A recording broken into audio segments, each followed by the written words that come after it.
Tickets are officially on sale, but no one's buying. Screenshots of empty theaters are flooding social media, exposing just how badly Snow White is struggling. Disney seems completely lost on how to market this film. Their latest move? Shipping Rachel Zegler off to Japan. Because frankly, what else can they do? She'll be back, though, back for the LA red carpet premiere, which surprisingly won't have any press coverage. But here's where things take an interesting turn. Suddenly, a lot of mainstream media outlets are shifting the blame for Snow White's failure away from Zegler and onto Gal Gadot. The strange part? Gadot hasn't done anything controversial. She showed up, did her job, and collected her paycheck. She didn't write the script, she didn't direct the film, and she certainly hasn't stirred up any drama. If anything, this whole situation would have played out the same way for Zegler, if she hadn't repeatedly made controversial remarks. But instead of facing the reality of why Snow White is flopping, certain media voices are now trying to redirect the backlash onto someone who had nothing to do with the film's problems. It's a bizarre attempt at damage control, but at this point, nothing about Snow White's downfall is surprising. It looks like the narrative around Snow White's failure is taking a bizarre turn. Instead of placing the blame on Rachel Zegler, the face of most of the controversy, certain media outlets like Variety are now trying to shift responsibility onto Gal Gadot. This is an odd move considering Gadot hasn't done anything to stir up backlash. She simply took the role, did her job, and collected a paycheck, just like any other actor. Unlike Zegler, she hasn't made controversial comments or fueled PR disasters. Yet, Variety seems to be painting her as the problem, suggesting that her Israeli background and past military service are reasons for the film's struggles. What makes this even stranger is that Disney doesn't seem to be behind this shift in blame. Normally, the studio coordinates media narratives through subtle mandates, but in this case, it appears to be an independent push from Variety. If Disney were throwing Gadot under the bus, they wouldn't still be sending her out for major press events. In the past few days alone, she's done appearances on Good Morning America, late-night shows, and other high-profile interviews. Meanwhile, Zegler has been quietly shipped off to Japan, where the press is expected to go easy on her. Despite all this, Zegler will still return for the LA premiere. Though, interestingly, there won't be much media coverage at the event. So why is Variety suddenly framing Gadot as the issue? She's never positioned herself as an activist, nor has she actively spoken out on controversial topics. Unlike Zegler, who has a history of making divisive statements, Gadot has stayed relatively quiet. It all raises one big question.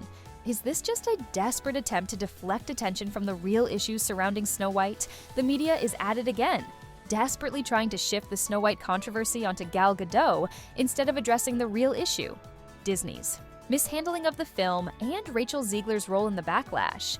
For years, Zegler has been vocal about her political views, frequently inserting them into public discussions, even in places where they had no relevance.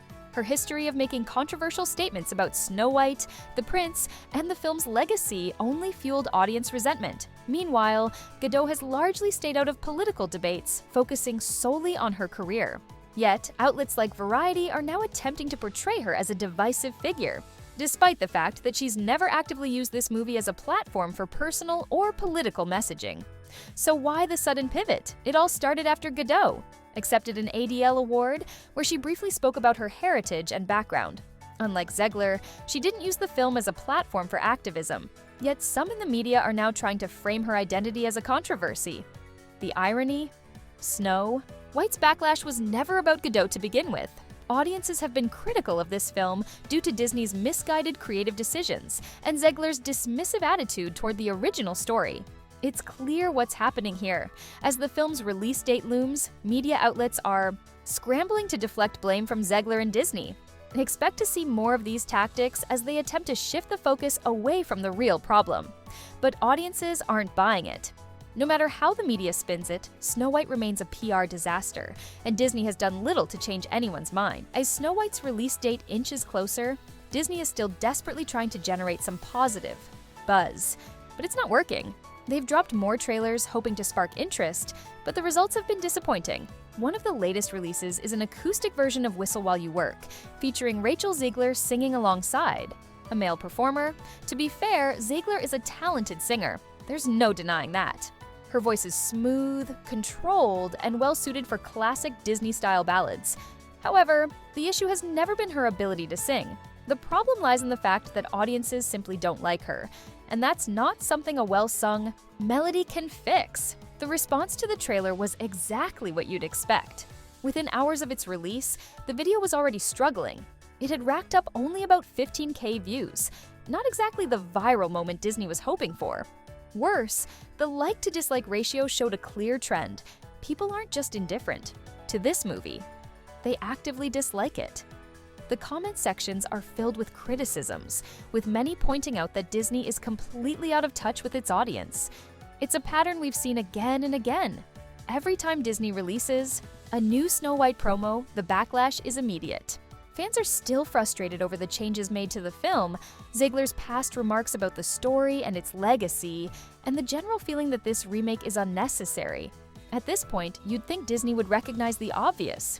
The audience has rejected Snow White, but instead of addressing the real issues, they continue pushing out trailers, hoping that maybe this time, things will turn around. Spoiler alert, they won't. No amount of beautifully sung songs will erase the damage that has already been done. The audience backlash is about more than just a few bad interviews or a controversial statement here and there. It's about trust. And Disney has lost it. People no longer trust that the studio cares about the stories they're adapting.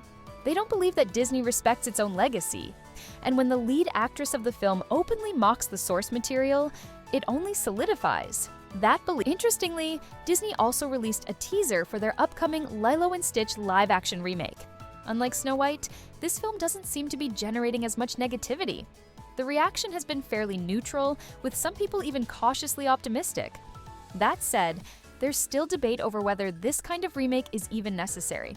With Lilo and Stitch, Disney is once again taking an animated classic and reimagining it in live action. But can it really be called live action when the main character, Stitch, is entirely CGI?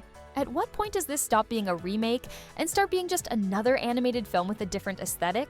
Still, compared to the Snow White disaster, Lilo and Stitch looks like a much safer bet. It doesn't have the same level of controversy attached to it, and while some fans might be skeptical, they aren't outright hostile toward the project. That alone puts it in a much better position. It's clear that Snow White is in serious trouble. The audience has made up its mind, and no amount of trailers, media spin, or damage control can change that. The backlash is relentless. The engagement is negative, and Disney seems to have no real strategy for turning things around. The reality is that people don't want this remake. They didn't ask for it, they don't like the changes being made, and they certainly don't appreciate being talked down to by the very people trying to sell them the movie. That's why Snow White is struggling, and that's why it's destined to fail. As always, let me know your thoughts in the comments. Do you think Snow White has any chance of redemption, or is it already too late? And what about Lilo and Stitch? Are you interested in that remake, or is it another unnecessary project?